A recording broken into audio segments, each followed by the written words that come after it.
Hi guys! Welcome to our channel, to Carl's channel. Papunta na kaming airport. This is it. Pansit. Last day ko, Pilipinas. Work na naman. For the full details, punta kayo sa YouTube channel ko kung saan ako pupunta, kung anong update ko kayo, kung ano yung mga nabago na sa airport, mga policies nila. So yun, update na lang mamaya. Yun guys, samahan nyo kami, last day na ni Troy ngayon. Hatid natin siya sa airport. 7 PM pa naman yung flight niya, pero syempre estimate na natin sa sobrang traffic dito sa Metro Manila, kailangan mag-allot tayo ng mahabang oras, iwas traffic. Kaya yan ngayon simula pa lang traffic na agad. So time check 1:12. So 7 PM pa naman yung flight niya. So 1:12 ngayon. So hopefully makarating tayo doon. Siguro alat tayo ng mga 2 oras. 2 oras na biyahe. Hi guys, time check 1:34. Dito na kami sa South Super Highway. Kakaliwa na kami. So yung daan namin yung papuntang Nichols, kasi Terminal 3 siya. So ayan, traffic as usual. Medyo mahaba-haba pa ang biyahe. So ayun. Hi guys, time check 1:59 PM. Dito na kami sa may Villamor Air Base. So as usual, traffic pa rin. But at least malapit-lapit na sa terminal. Kahit pa paano is mahaba-habang oras. At sabi naman ni Troy kanina, okay na din na maaga siyang umalis kasi ngayon lang ulit siya makakapagbalik abroad. And syempre may mga bagong proseso na naman sila. May mga bagong proseso at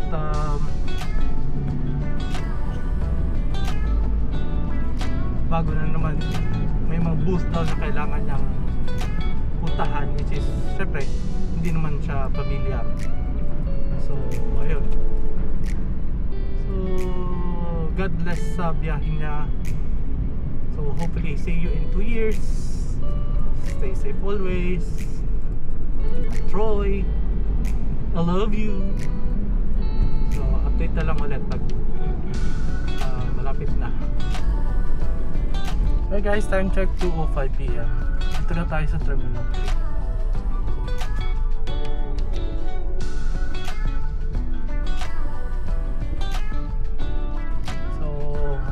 No waiting, maximum 3 minutes, unloading only.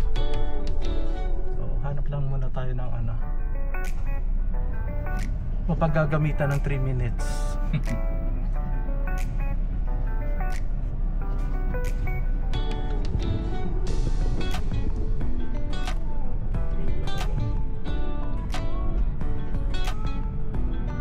So haba ng pila Daming gustong tumakas sa Pilipinas. Takas na tayo sa Pilipinas guys.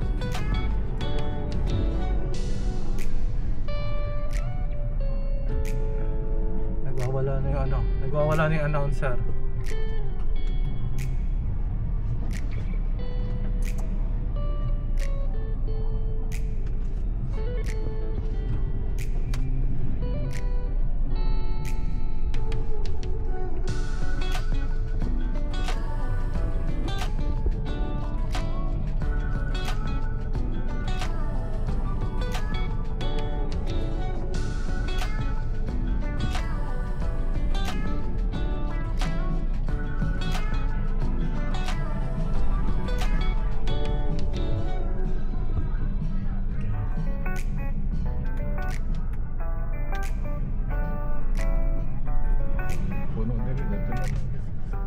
All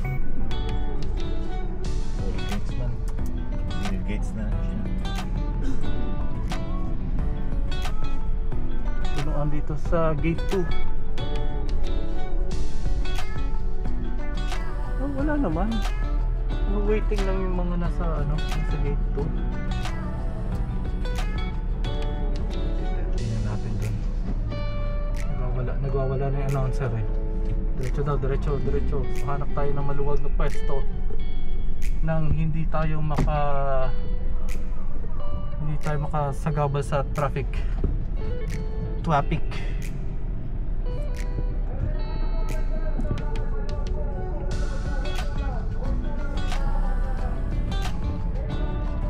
Huwag daw magkumpulan.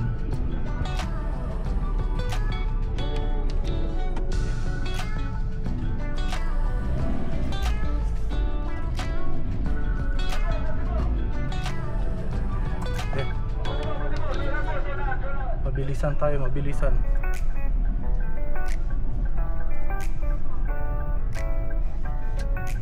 Ayan. Mabilisan tayo guys.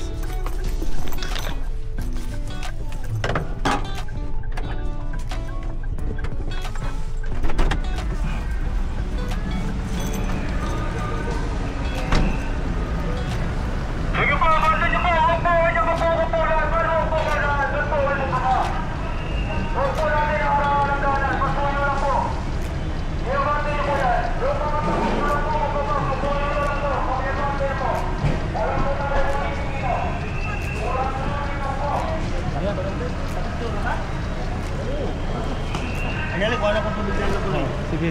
Ayan. Ayan guys, dito na tayo sa ayan, binaba na ni Troy. Ano mga gamit niya. Hindi, picture na kami. Dali lang guys kasi kailangan daw picturean eh. Bago requirement sa dito kaharap. Ada ka na.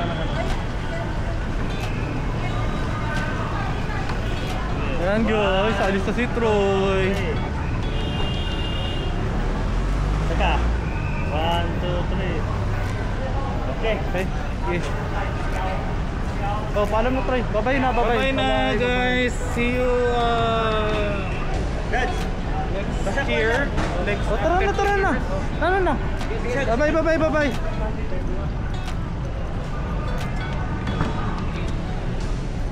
Damn. Sa baka. Ay, murag na ako na sa running good mo. Ah, ilaksan ako. Oh, ilaksan.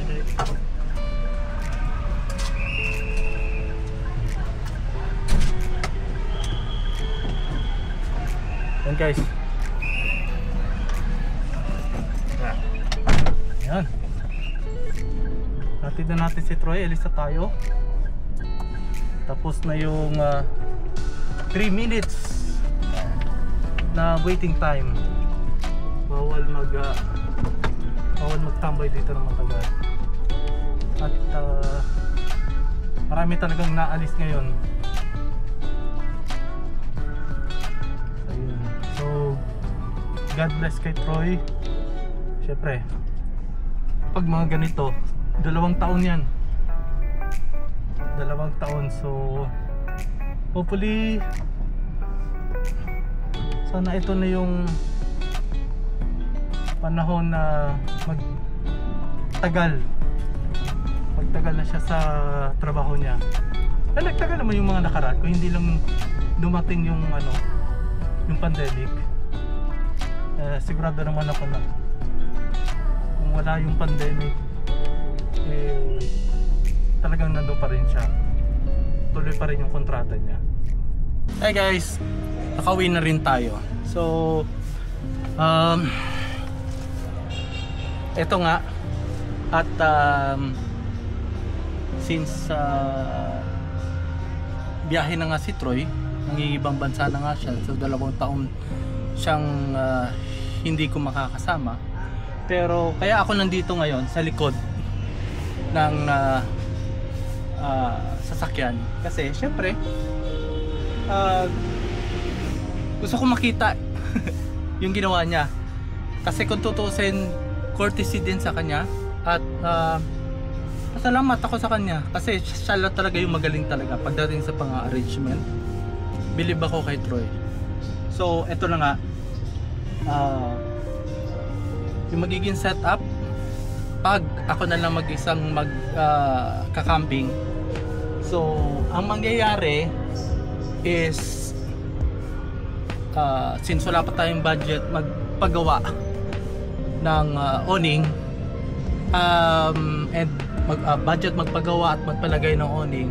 So ang mangyayari pag magka-camping ako is eto nga, no? Dito na ako sa loob, matutulog, tapos may alam ko may mosquito net na kami nabili, hanapin ko na lang. Nandito na siguro isa sa mga box na nandito. Ito na yung Blue Yeti. Ito yung nakakabit doon sa sasakyan namin. So pag habang nasa biyahe magcha-charge na lang siya dyan. So hindi ko na ibababa yan, dyan na lang yan. Tapos so ito yung mga ibang arrangement na nagawa dyan. Nandito na yung kalan. Ito saka na natin i-unbox to. Ito yung pasurpresa daw niya sa akin, so hindi ko alam kung ano yan. So antayin na lang natin. So nandito yung table. Ito yung sa tent namin. Ito yung kahoy na kasama doon sa binayad namin nung pumunta kami sa River Ranch. So well, just in case, ayan na yung gasoline tank namin nagamit namin nung New Highs Point kami. So eto na nga yung folding bed, i-unfold ko na lang yan hanggang dito, which is kasya naman to, kasya naman ako dito.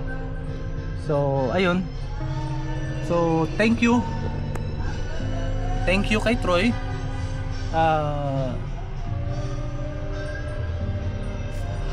Matagal-tagal din siya na nandito sa Pilipinas after nung pandemic, simula nung bumalik siya. So neto, so next week nakalimutan ko nga pala, ang araw nga pala ngayon is February 8. So Sabado. So dito ko na tatapusin yung video ito. So salamat talaga Troy sa lahat. And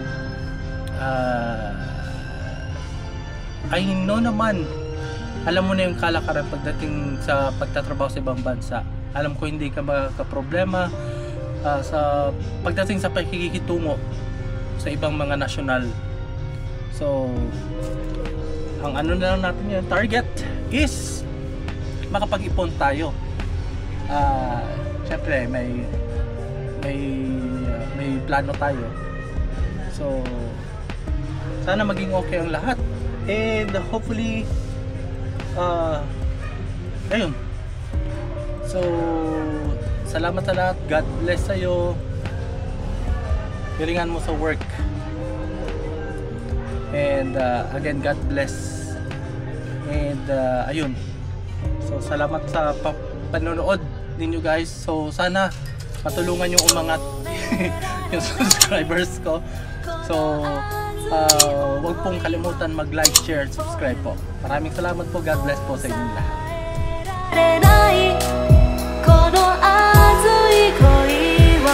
Only for you.